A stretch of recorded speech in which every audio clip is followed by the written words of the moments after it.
Hello everybody, this is the Hollywood Rabbi. I'm actually here on Hollywood Boulevard. I'm out here in front of the fabulous Playhouse Club in Hollywood, delivering you the wrap-up for this week's Torah portion, which is Vayeshev, and it's all about Jacob.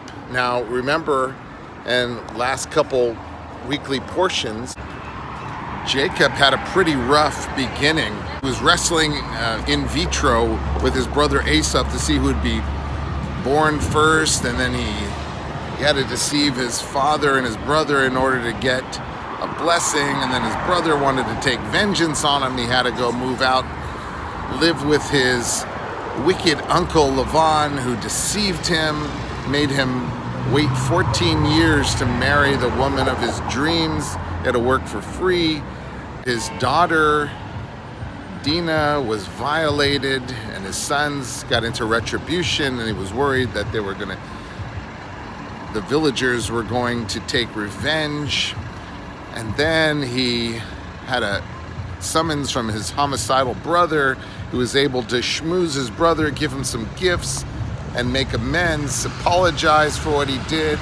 And then he had to wrestle an angel all night long, and he ended up becoming victorious, but he did get a little wounded in the process. So he was looking to settle down, to relax. But you ever hear the expression, there's no rest for the righteous? And Jacob was hoping to relax and retire and enjoy his golden years with his favorite son, Joseph. Joseph was one of the few sons of his favorite wife, Rachel. Unfortunately, Rachel had passed away a few years earlier and did not learn the lesson about sibling rivalry.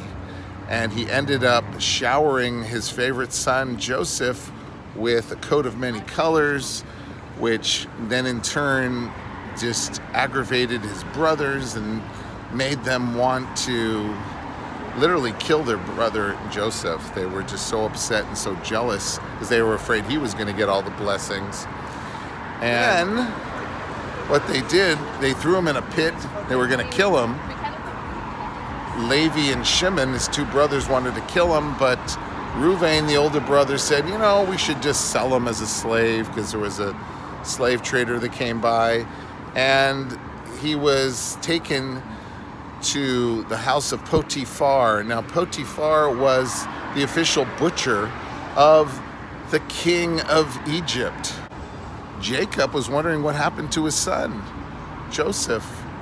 And the brothers took his coat, covered it with animal blood, and brought it back to his father and said, "This is all that's left of your favorite son." And Jacob, was so sad that they said he cried and he mourned every day for the loss of Joseph, because he was such an amazing person. Joseph was a man. He was a man of the times, but he was also a very religious person who had a lot of faith, and he believed that if these bad things were happening to him, that were happening for a reason. He tried to make the best of what was going on. And Potiphar's wife was very, very intrigued with him, and she just adored him. He was a good-looking guy, and she wanted to have an affair. And he didn't feel it was right to have an affair with somebody else's wife. He wasn't brought up that way, so he resisted her. I don't know if you ever heard the expression, "Hell hath no fury like a scorned woman." And one day she just jumped on him and started hugging him, and her husband came in the room and says, "Look what he's doing to me." So the husband believed the wife, even though it wasn't Joseph's fault. He didn't really do anything. And they put him in a dungeon prison. He lived there for a couple of years, and he met the king's baker and the king's bartender, who both got in trouble with, if you get in trouble with your boss back then, that was it. If your boss was king of Egypt, you ended up in a dungeon.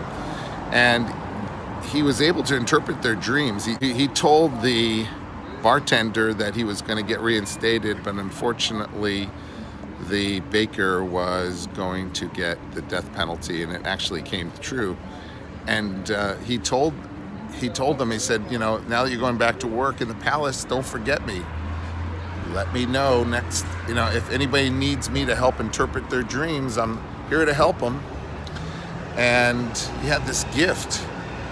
And the king, years later, the Pharaoh kept having this dream that 7 thin cows kept devouring 7 fat cows, and they would just stay skinny.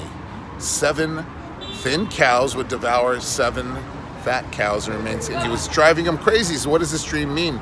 So they said, oh yeah, there was this Jewish guy that we met in prison named Joseph. He was pretty good at interpreting dreams. So the king says, well, let's bring him in. They cleaned him up, and they brought Joseph in, and he said, do you think you're going to be able to interpret my dream? And he said, well, I don't really interpret dreams. I just, God does it for me. It's a gift that was given to me.